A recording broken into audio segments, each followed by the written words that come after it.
Jokowi ngamuk, perintahkan Mahfud MD kirim pesan keras ke obligor BLBI, jangan main kucing-kucingan, tidak ada toleransi lagi, Sita.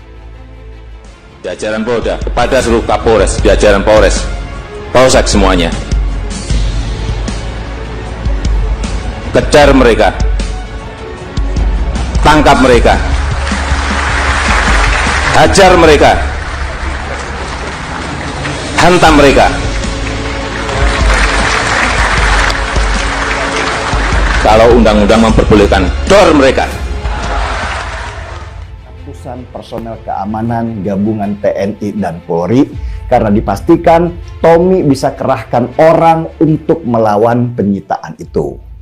Kekuatan massa adalah senjata para penghutang BLBI. Obligor BLBI atau Debitur Bantuan Likuiditas Bank Indonesia diminta bersikap kooperatif dan jangan main kucing-kucingan. Hal tersebut disampaikan langsung oleh Menko Polhukam sekaligus Ketua Pengarah Satgas BLBI, Mahfud MD, saat penyitaan aset terkait PT Bank Asia Pasifik di Klub Golf Bogoraya, Bogor, Jawa Barat. Mahfud MD memberikan peringatan agar obligor tidak mengalihkan aset, apalagi melakukan tindak pidana pencucian uang. Sebab, Pusat Pelaporan dan Analisis Transaksi Keuangan (PPATK) juga terus terlibat dalam Satgas BLBI untuk menyelesaikan hak tagih dana BLBI dan akan dijerat hukum yang berat jika itu benar-benar terjadi. Mahfud menambahkan Satgas BLBI akan terus berupaya menyelesaikan hak tagih BLBI, sebab itu bagi para obligor atau debitur agar segera mempersiapkan saat nantinya dipanggil Satgas BLBI. Ketua Satgas BLBI Rional Silaban menyatakan penyitaan aset yang dilakukan Satgas BLBI penting agar tidak ada peralihan aset. Selain itu agar aset juga tidak menjadi jaminan pengajuan pinjaman. Sebelumnya, Mahfud MD mengatakan Satgas BLBI telah menyita tanah obligor atau debitur BLBI seluas 22,33 ribu meter persegi yang diperkirakan bernilai 22,67 triliun rupiah sampai 21 Juni 2022. Bahkan, Mahfud MD mengumumkan penyitaan aset obligor BLBI yang salah satunya merupakan besan ex-ketua DPR Setia Novanto. Mahfud MD yakin sesudah ini akan ada pihak yang keberatan.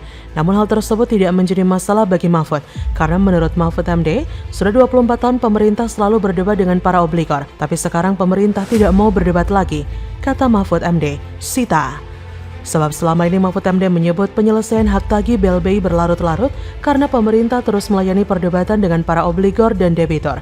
Sehingga jika ada yang tidak puas, Mahfud menyebut ada jalur hukum sendiri jika memang perlu berdebat.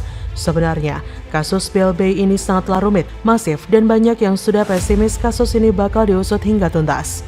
BLBI adalah dana darurat yang disuntik pemerintah kepada bank swasta dan BUMN pada akhir 97 hingga awal 98. Saat itu terjadi serbuan para deposan bank di Indonesia karena takut kehilangan uang mereka akibat isu bank akan ditutup. Hal ini tentu saja menimbulkan kepanikan. Jika mereka semua menarik simpanannya, maka bank-bank akan kolaps. Karena itulah, pemerintah memberikan bantuan likuiditas kepada 48 bank yang hampir kolaps. Kita ini kebagian limbahnya. Pada zaman Pak Jokowi pemberian HPH, pemberian tanah kepada orang pada zaman pemerintahan kami ini itu tidak ada, itu sisa yang lalu. Kalau kita buka datanya tahun 2004 sampai 2014 itu belasan juta hektar dikeluarkan. Mereka menggunakan massa yang terdiri dari preman dan ormas untuk mengamankan wilayahnya. Tapi negara juga nggak mau kalah. Mereka kerahkan TNI dan Polri untuk melaksanakan tugas negara. Ya memang harusnya begitu. Negara nggak boleh kalah sama preman dan ormas, apalagi yang berbaju agama. Kalau bisa, hajar saja mereka karena mengganggu tugas negara. Akan tetapi dana yang dipinjamkan harus dikembalikan kepada negara. Biaya awal BLBI mencapai 144,5 triliun. Jadi alasan pemerintah mengejar para obligor dan debitur BLBI adalah karena sampai saat ini negara masih menanggung utang pokok dan beban bunga dari BLBI tahun 98 silam. Tapi di tangan pemerintahan Jokowi, utang yang menggunung selama 20 tahun itu harus segera dilunasi. Jokowi memang diakui cukup berani melakukan ini karena BLBI ini melibatkan orang-orang besar, bukan kasus klasteri. Tapi pemerintah saat ini kembali membuat kejutan yang penuh keberanian.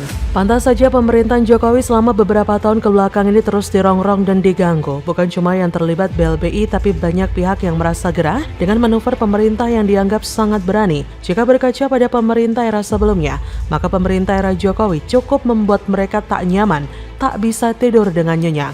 Dan Jokowi tidak main-main soal ini. Jokowi bahkan memberikan tenggat waktu hingga Desember 2023 untuk menyelesaikan permasalahan ini. Sebagai contoh yang luar biasa, klan Cendana yang berkuasa selama 35 tahun saja dilibas habis sama Jokowi, apalagi yang lain. Jadi, yang masih punya utang, jangan main-main dengan Jokowi dan Satgas BLBI. Bagaimana menurut Anda?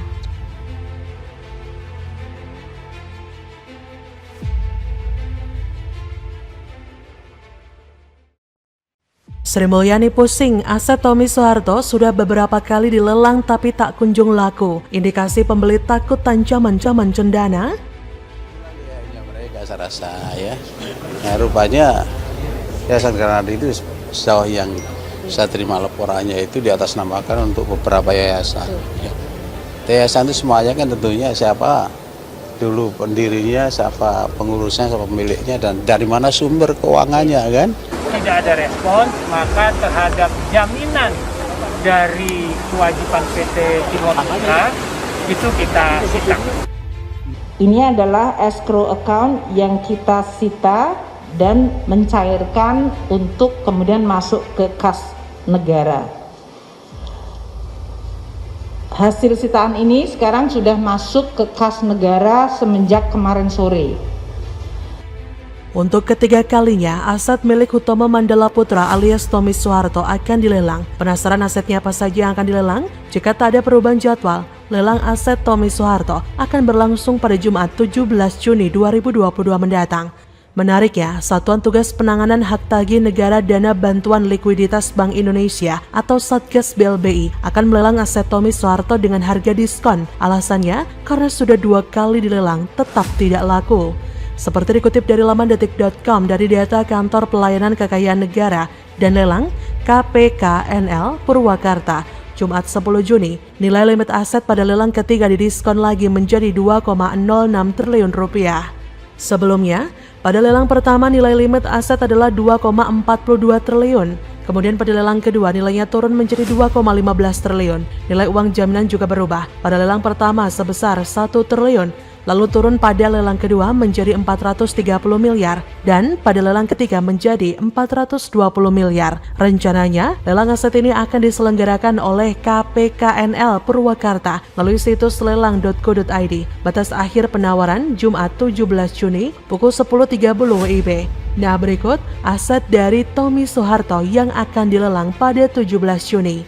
Pertama, tanah seluas 518.870 meter persegi di Desa Kamojing, Kabupaten Karawang dengan SHGB nomor 3 Kamojing atas nama PT Timor Industri Komponen.